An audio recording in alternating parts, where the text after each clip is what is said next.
million homes on the hillside at the west end of town. Compare these mansions with the simple stores and fishing buildings around the marina.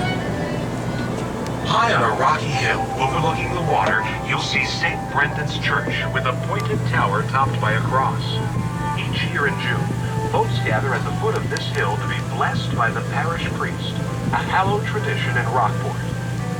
St. Brendan is the patron of seafarers and scuba divers, a reminder of the risks of navigating the St. Lawrence River. We're sailing through a section of the river that's seen countless shipwrecks. On a cold, overcast night in 1974, a gigantic freighter named the Roy A. Jodrey was headed for Detroit with a load of iron ore. As she neared Pullman Shoal, just west of Bolt Castle, the captain sensed his vessel drifting out of the shipping lane. He called an order to the crew. Hard left rudder! But it was already too late.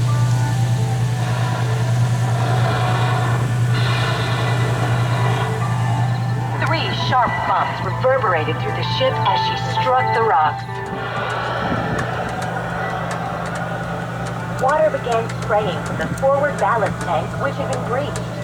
The ship's bow settled and she began lifting starboard.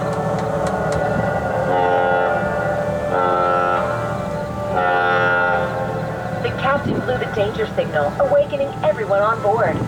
With only minutes to save his crew, he decided to beach his ship near the U.S. Coast Guard station on Wellesley Island.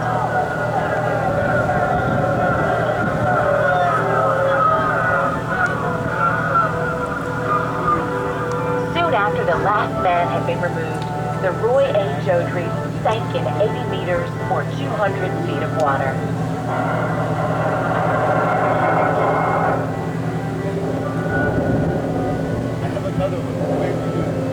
Where are you from?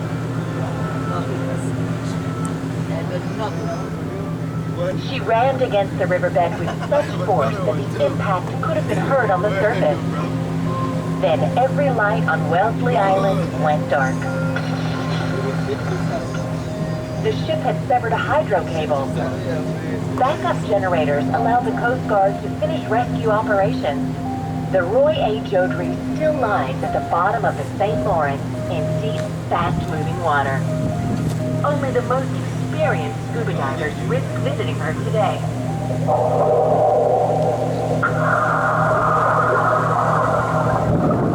But if you're a diver, there are plenty of shipwrecks you can see much more safely and easily. According to some estimates, 10,000 ships lie on the bottom of the river.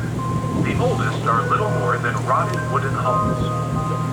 But you can also explore the wrecks of huge steel freighters, some of them under more than 30 meters or 100 feet of water. The water's clear, and its temperature varies only a little with depth.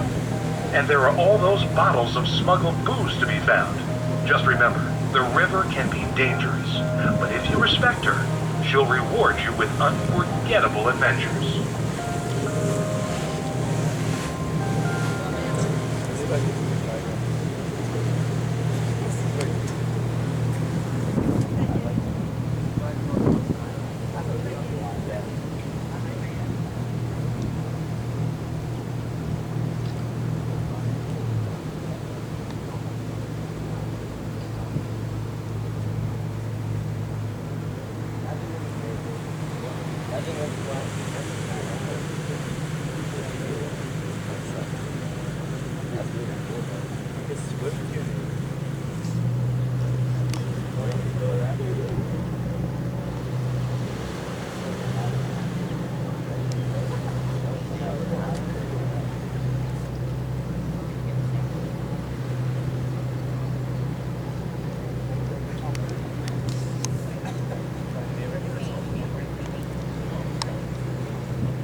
I can see that's shallow.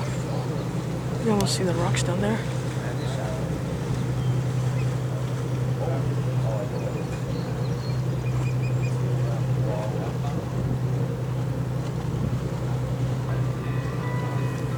You're getting close to the American border.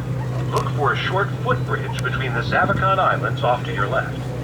Many people say that's the shortest international bridge in the world because the large island is in Canada and the small one is in the United States. Wait a minute, that's not true. Both the Zavicon Islands are in Canada. Never let facts get in the way of a good story. Here's another fun fact. Every winter, officials paint the border on the ice with a special red paint. Come springtime, that stripe of paint sinks to the riverbed. If you look down, you might see it. Go ahead, look.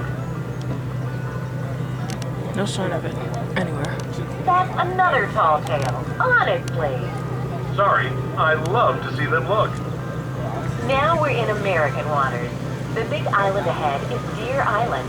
It's owned by Skull and Bones, a secret society at Yale University. Their members, including both Presidents Bush, called Bonesmen, come from rich and powerful families. Sometimes bonesmen line up on the beach to wave at passing boats, and they might wave more than just their hands. Sadly, that one is true.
Today, many former bonesmen have summer homes in the islands.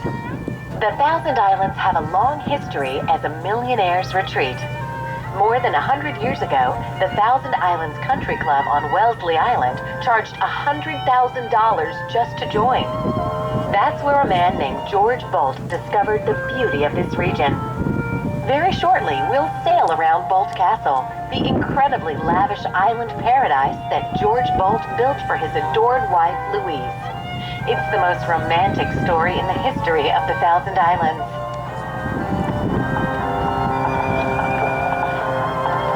The story began in the 1860s on the docks of New York City.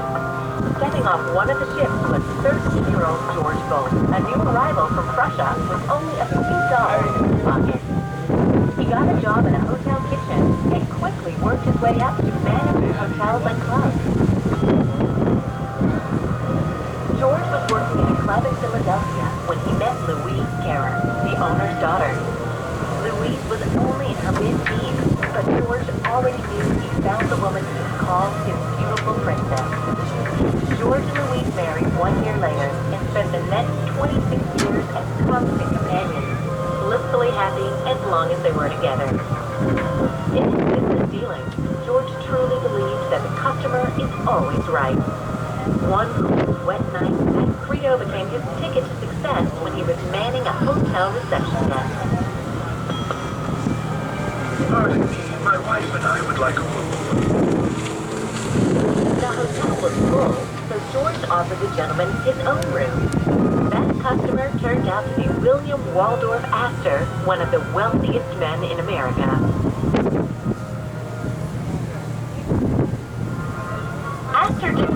George Bolt. When he built the Waldorf Hotel in New York, George became its proprietor.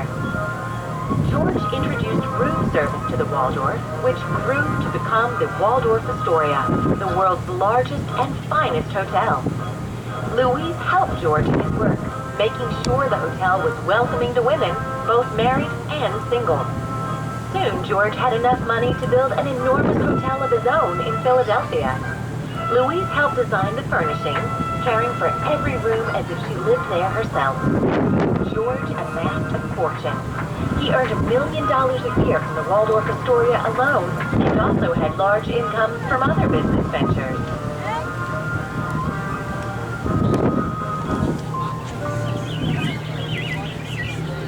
Like many American millionaires, the Bolts visited the Thousand Islands in summer. Louise fell in love with the peace and the fresh air. George was enchanted by the area's rich, abundant farmland. He bought up Wellesley Island and other properties nearby to raise livestock and vegetables for his hotel kitchens. The Bolts returned to the Thousand Islands whenever they could, sailing their yacht up and down the river. When Louise took a fancy to one of the islands, George bought it for her, christening it Hart Island to memorialize their love. Here, he decided to build a castle worthy of his princess. George put 300 craftsmen to work building Bolt Castle. They cut granite blocks for the walls from George's own quarry. He imported marble from Italy, tapestries from France, and paintings from around the world. He even rebuilt the shoreline of the island in the shape of a heart. While the castle was under construction, the Bolts lived on the island in what they considered a small house, only 80 rooms or so. There they watched George's gift to Louise taking shape, a monument to his one true love. But she never saw it completed. Louise's health failed, and she died in 1904, only months before she and George would have moved into the castle. Wait a second. George Bolt was That looks familiar. devastated. He telegraphed the island and It's the ordered a boat stop from New to York. all construction. For the rest of his life, he never returned to Hart Island. Yes, yeah. This is Thousand Island New York tour. The New York. This is the Canadian one.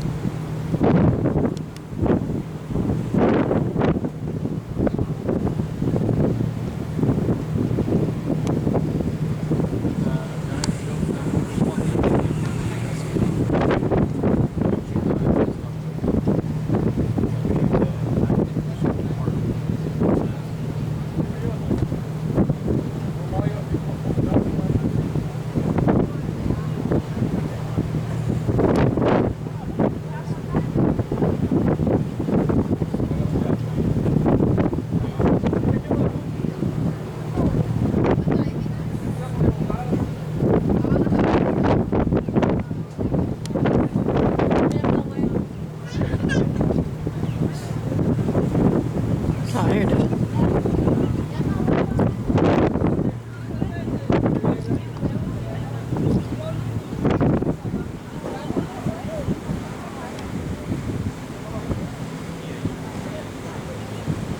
Here it is, the castle.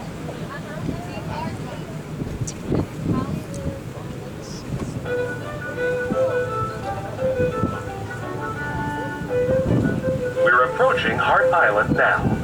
On the end of the island, you'll see a stone powerhouse with a clock tower. The powerhouse held the generators that supplied electricity for the whole island. George Bolt's original plans also called for 15 bells that could be played from an organ up in the castle.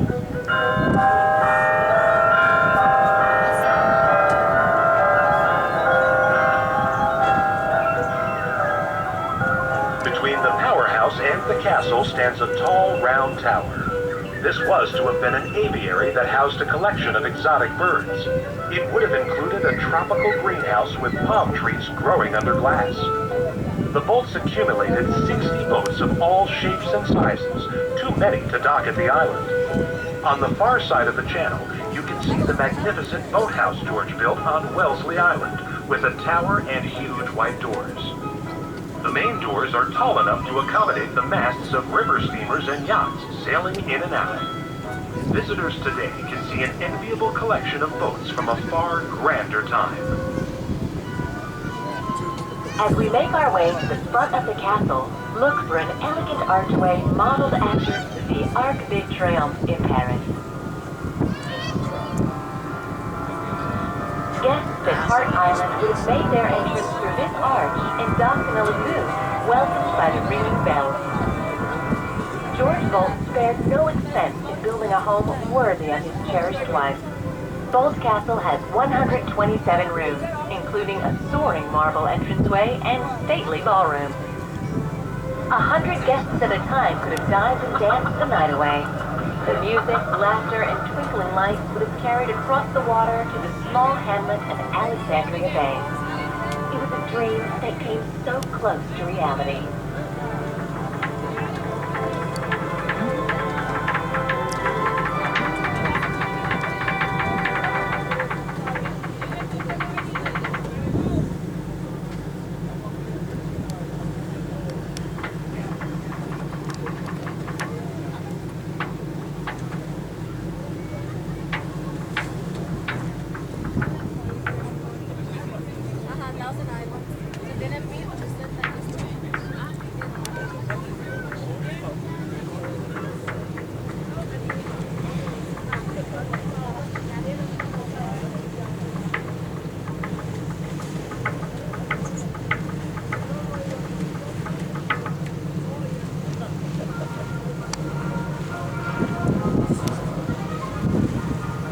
Probably noticing Ulster Tower, the quirky-looking building close to the arch. It's also called the Playhouse because this was to have been the domain of the Boldt children, who were named George and Louise after their parents. It includes a theater, a bowling alley, and upstairs apartments for guests. The Boldts stayed here sometimes to watch the construction of their castle, a 6-story edifice with soaring turrets that was the grandest building on the island.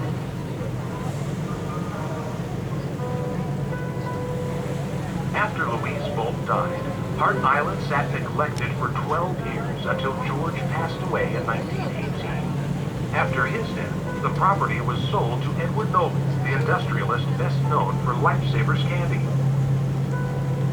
He found it too expensive to complete and restore the estate, so it deteriorated for half a century.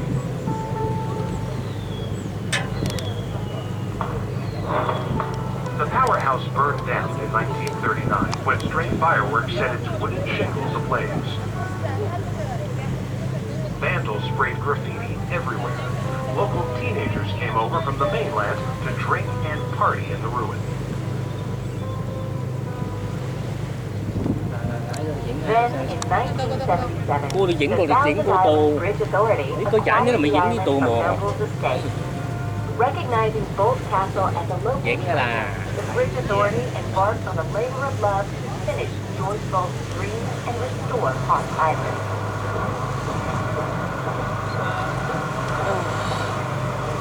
Carefully following George's original plan, they repaired the powerhouse, which had trees growing in it. Then, they moved on to the castle itself. They had spent close to $40 million, and will spend a lot more before the work is complete. Much of the first 2 stories have been restored, but it will be decades before the castle looks just the way the Boldts imagined it.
stay well out of their way.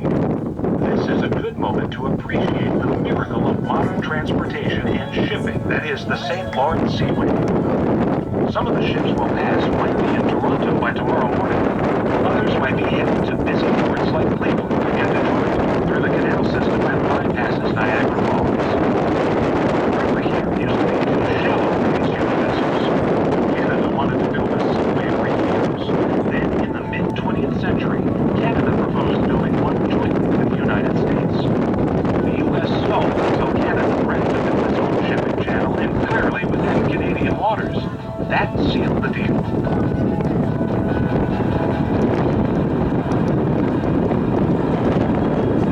Constructing the Seaway included dredging shallow areas and installing 7 locks east of here.